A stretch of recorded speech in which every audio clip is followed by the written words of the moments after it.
no one expected us to fulfill this, and that was part of the challenge. You know, and in the 5 before that, everybody predicted us in some respects, and it was a hands-down situation.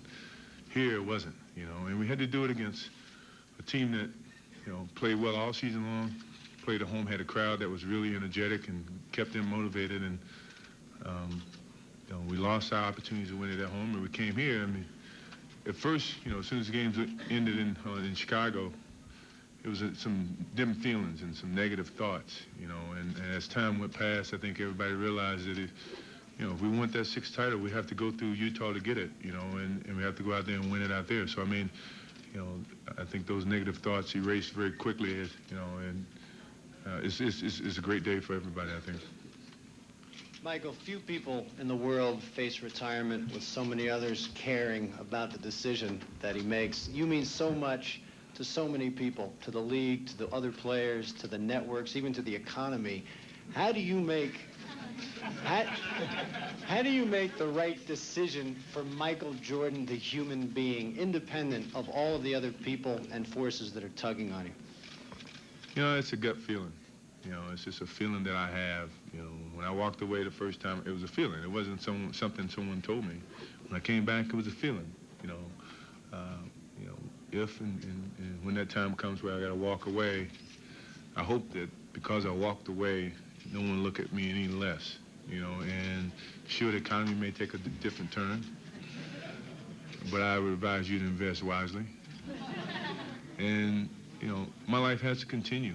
You know, hopefully I'll put enough memories out there for everybody to at least have some thoughts about what Michael Jordan did in his 13 years or 14 years or whatever it takes, and put some comparisons up there for kids to follow and compare themselves and reach, you know, and that's a part of the challenge. And, you know, I have another life, and I know I have to get to it, you know, at some point in time, and hopefully the fans and the people understand that. Michael, you said last week that this was the toughest year for Coach Jackson as a coach. What about you as a player? It was tough. You know, it was tough in the sense that I was more competitive than I ever was because I wanted to win more than I ever did, you know, because of some of the bumps in the road, you know, Scotty being out. You know, Dennis, you know, had to step up, and every now and then we had to, you know, deal with Dennis and deal with the different types of expectations, you know, some of the, you know, criticism about our team and the lifestyle that we live, and you know, it's bearing on it just takes its toll on an individual, you know, and sure, we just have to keep looking at the bigger picture, you know, which is tonight. It's the biggest picture we could think of, and sure, sometimes the pictures don't look so clearly, but if you keep moving in the right direction, it's going to clear itself up, and tonight is very, very clear. Michael, you just won your 6th championship with Scotty and Coach Jackson. As a man who lives as a player who lives of challenges, how much is a challenge is it for you to win one without them? Pretty sure it's a major challenge, you know. But the question is, do I want to do that or not? You know, that's the things that has to be debated over the summer. Michael, how frustrating it is, or at least annoying, to have to talk that much about your future tonight? Say that again? How frustrating, or at least annoying, is it to have to talk that much about your future and the future of the team tonight? It's not annoying. I mean, most people have been waiting for that, and you know, my answer is, I mean, there's still a lot of unanswered questions, and tonight is a lot of sympathetic feelings about, you know, this team and where we want it to go. But as time, you know, it gets involved, I mean, some of the feelings may change. You never know. But I think that's the purpose of waiting to the end of the summer, or in the summer, and making final decisions. Michael, the other night, you seemed so intrigued by the thought of, you know, dropping the last 3 and possibly walking away. The fact that you played such a great last minute and had a game-winning shot, title-winning shot, is that going to, you know, do you like the idea of going out that way? Yes. If that's the case, yes.